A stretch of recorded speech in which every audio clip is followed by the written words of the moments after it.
Hello everyone, कैसे हो आप लोग। आई होप सभी अच्छे होंगे और अपनी पढ़ाई अच्छे से कर रहे होंगे। ये वीडियो सिर्फ सीजीएल 2024 के मेंस के जो एस्पिरेंट्स हैं उनके लिए काफी इंपॉर्टेंट होने वाली है, क्योंकि इस वीडियो के अंदर हम लोग बात करने वाले हैं क्या क्या चीजें आपको अभी इस टाइम पर अवॉइड करनी है और क्या क्या चीजें करनी है, जिससे कि आपके एग्जाम के अंदर आपके ऊपर ज्यादा प्रेशर ना बने और जो एंजाइटी हो रही है या फिर जो पैनिक क्रिएट कर रहे हो वो सारी चीजें आपके साथ ना हो, जिससे कि आपका स्कोर काफी सही रहे। और दूसरा सबसे बड़ा जो आप लोगों का क्वेश्चन आ रहा है, बहुत सारे कैंडिडेट मेरे को सिर्फ एक ही क्वेश्चन पूछ रहे हैं कि क्या स्कोर लेकर चले, क्या टारगेट स्कोर लेकर चले। तो उसके बारे में आपको क्लैरिटी मिल जाएगी कि कितना स्कोर आपको वहां पर लेके चलना है, जिससे कि आप इस बार खुद को सेफ एंड सिक्योर फील कर पाए। तो सबसे पहले मैं बात करता हूँ एग्जाम से पहले आपको क्या करना है। आज 16 तारीख हो चुकी है, 17 और 18 यानी कि परसों आपका एग्जामिनेशन है। तो अभी आपको क्या करना है, सबसे पहले आपके जितने भी मॉक के अंदर आपके नंबर आ रहे हैं ना, उनको सीरियसली अभी मत लेना। भले ही आपके 250 नंबर आ रहे हैं, 290 नंबर आ रहे हैं या 300 के नीचे अगर नंबर आ रहे हैं ना, तो आप उनको सीरियसली बिल्कुल भी मत लेना। क्योंकि जितने भी मॉक टेस्ट आप लोग अभी लगा रहे हो ना, तो लास्ट टाइम पर क्या होता है कि जितने भी मॉक आपको मिल रहे होते हैं उनका जो लेवल होता है थोड़ा सा आपको हाई मिलता है, इसलिए आपका स्कोर थोड़ा सा कम हो सकता है। और एग्जाम का जो टाइम आ रहा है ना, वो बहुत नजदीक आ चुका है, तो इसलिए भी आपका जो आप मॉक लगा रहे हो तो उसको हड़बड़ाहट में लगा रहे हो। बहुत सारी चीजें आपको टेलीग्राम पर सर्कुलेट की जा रही है, तो उनकी चीजों के वजह से भी आपका जो स्कोर है वो थोड़ा सा कम हो सकता है। ठीक है, तो इस चीज को बिल्कुल भी सीरियस मत लेना। दूसरा चीज आपको क्या नहीं करना है, वो है ओवरथिंक बिल्कुल भी नहीं करना है किसी भी चीज को लेके कि आप लोग इतना ओवरथिंक कर रहे हो कि अगर मेरा सिलेक्शन नहीं हुआ तो क्या होगा, नेक्स्ट ईयर क्या होगा, नेक्स्ट ईयर वैकेंसीज कम आएंगी, कट ऑफ हाई जाएगी, क्या करूं। तो ये सारी चीजें अब बिल्कुल भी मत करो, क्योंकि इनका भी इंपैक्ट आपके एग्जाम पर देखने को आपको जरूर मिलेगा अगर अभी आप लोग ये सब चीजों को सोच रहे हो तो। तीसरी चीज जो आपको नहीं करनी है, वो आप जब अपने फ्रेंड से बात कर रहे हो ना, तो वो लोग भी आपसे ये कह रहे हैं कि इस जो एग्जाम का लेवल है वो टफ आएगा, एग्जाम बहुत टफ आता है, ये मेंस का पेपर है, मेंस का पेपर है। तो ये चीजें आपके अंदर एक डर पैदा कर रही है मेंस को लेकर। ठीक है, जबकि आप अपना प्रीलिम्स देकर आए हो भाई, मॉक लगा रहे हो आप काफी टाइम से, तो ये चीज आपके लिए नई नहीं है ना। आप इस चीज को ऐसे लेके चलो कि ये मेंस का एग्जाम जो है मैं हर बार देता हूँ, है ना। इसको आपको ऐसे लेना है। और एग्जाम का जो लेवल है ना, वो आपको नहीं पता है, किसी को भी नहीं पता है कि क्या लेवल आने वाला है। चीजें आपको करनी है, वो उसमें से सबसे पहली चीज क्या करनी है, आपको अपनी स्लीप साइकिल बिल्कुल सही कर लेनी है, क्योंकि आपका एग्जामिनेशन दिन में होने वाला है, रात में नहीं होने वाला है। बहुत सारे ऐसे कैंडिडेट होते हैं, 80% ऐसे कैंडिडेट्स हैं जो रात में पढ़ाई करते हैं और दिन में सोते हैं। ठीक है, तो आप अपनी स्लीप साइकिल सही कर लो, क्योंकि एग्जाम के अंदर आपको नींद आएगी, क्योंकि खाना खा के जाओगे आप। अभी उसके ऊपर भी आते हैं कि क्या क्या चीजें खा के जा सकते हो आप लोग, या जानी चाहिए आपको एग्जाम की टाइमिंग की। तो एंट्री आपकी सेशन 1 की जो हो जाएगी 7:45 से स्टार्ट हो जाएगी, गेट क्लोज आपका 8:30 पे हो जाएगा। ठीक है, तो आपके एग्जाम के शेड्यूल के हिसाब से आपको एक मॉक लगाना है, सिर्फ अब एक ही मॉक लगाना। आप बैठ पा रहे हो इतने टाइम के लिए या फिर नहीं बैठ पा रहे हो, आपको नींद आ रही है या फिर आपकी सर में दर्द हो रहा है, तो ये चीज आप एक बार चेक करके जरूर जाना। मतलब एग्जाम से पहले एग्जाम वाला फील एक बार जरूर लेके जाना घर पे बैठ के। उसके बाद आप प्रॉपर पूरा आपको देना है। वो जो बीच में आपको ब्रेक मिलेगा सेशन 2 के लिए, फिर आपको स्किल टेस्ट आपका होगा, टाइपिंग होगा, वो सारी चीजें बिल्कुल वैसे ही करनी है जैसे आपकी एग्जाम के अंदर होती है। इसका इंपैक्ट आपको डेफिनेटली देखने के लिए मिलेगा। आपके ऊपर जो प्रेशर है ना एग्जाम का, वो कम होगा भाई। ये करके देख लेना, क्योंकि ये चीजें वर्क करती हैं, की हुई चीजें, इसलिए मैं आपके साथ सजेस्ट कर रहा हूँ। तो अपने दिमाग को कंट्रोल करना है, अपने दिमाग को कंट्रोल में लेके आना है, काम करना है, शांत रखना है, क्योंकि दिमाग सबसे ज्यादा अभी सोच रहा है कि स्कोर इतना आ रहा है, 290 स्कोर आ रहा है मेरा, अब मैं क्या करूंगी या करूंगा।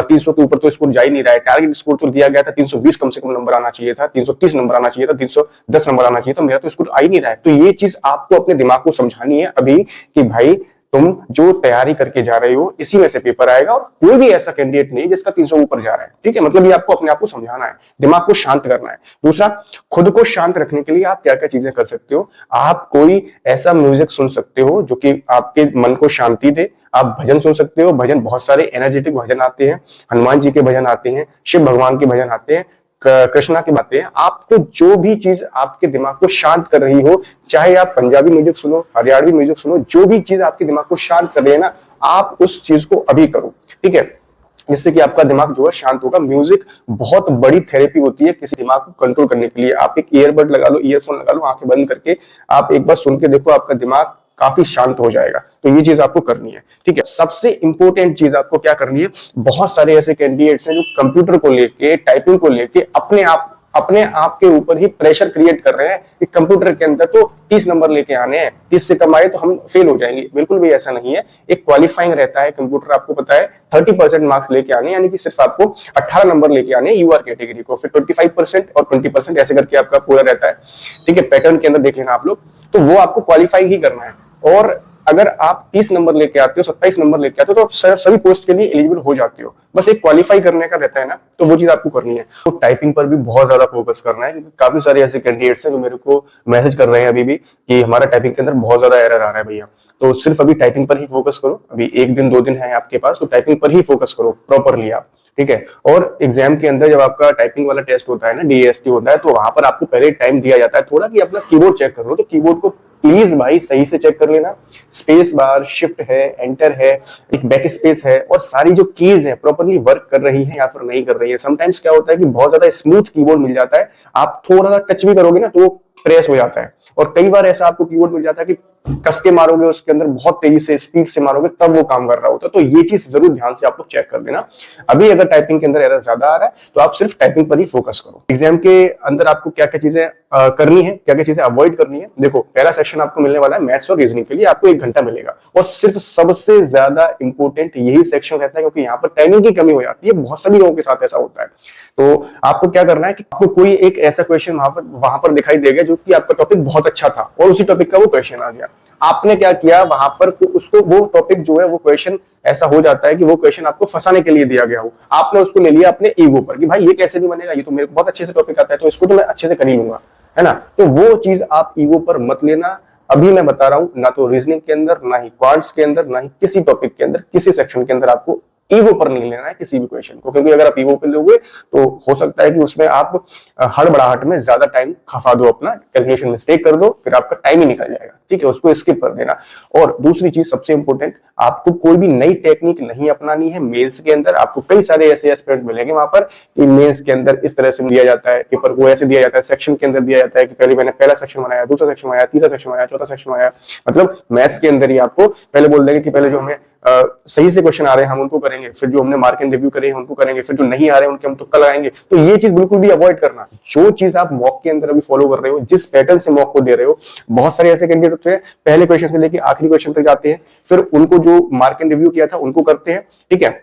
तो वैसे ही करना, जो चीज आप मॉक के अंदर कर रहे हो वही करना, नई कोई भी टेक्निक मत अपनाना, फंस जाओगे मेरे भाई। वहां पर आपको अपने ऊपर ट्रस्ट बिल्ड करना है, ट्रस्ट ऑन योरसेल्फ, कि जो भी मैंने अब तक पढ़ाई की है वो ही आएगा, और आपको जो करना था ना अब तक वो आप कर चुके हो। अब आपके हाथ में ऐसा कुछ भी नहीं है कि आप कुछ एक्स्ट्रा करके नंबर ज्यादा ले आओगे, ऐसा कुछ भी आप नहीं कर पाएंगे। अभी आपने अपना 100% दे दिया है, और अगर आपने अपना 100% दिया है तो 100% आपका सिलेक्शन होगा, ठीक है, मेंस आपका निकलेगा, ठीक है। और अभी बात कर लेते हैं कि आपको क्या क्या चीजें खा के जा सकते हो। तो खाने के लिए ऐसा कुछ भी नहीं है कि ये चीज नहीं खानी है, ये चीज खानी है।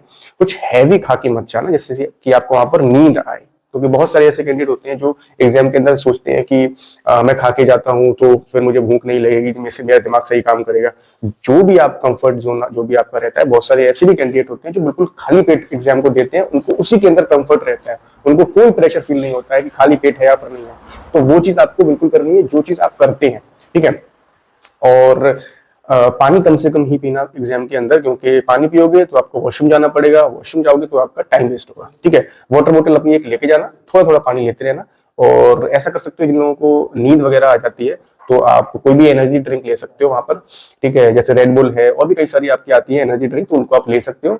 और दूसरी जो इंपॉर्टेंट चीज है वो है आपकी टारगेट स्कोर को लेकर। आप लोग काफी ज्यादा पूछ रहे हो कि टारगेट स्कोर क्या रखे अपना। तो देखो, आपको बताया था कि 310 यानी कि 210 के आसपास अपना टारगेट लेके चलना।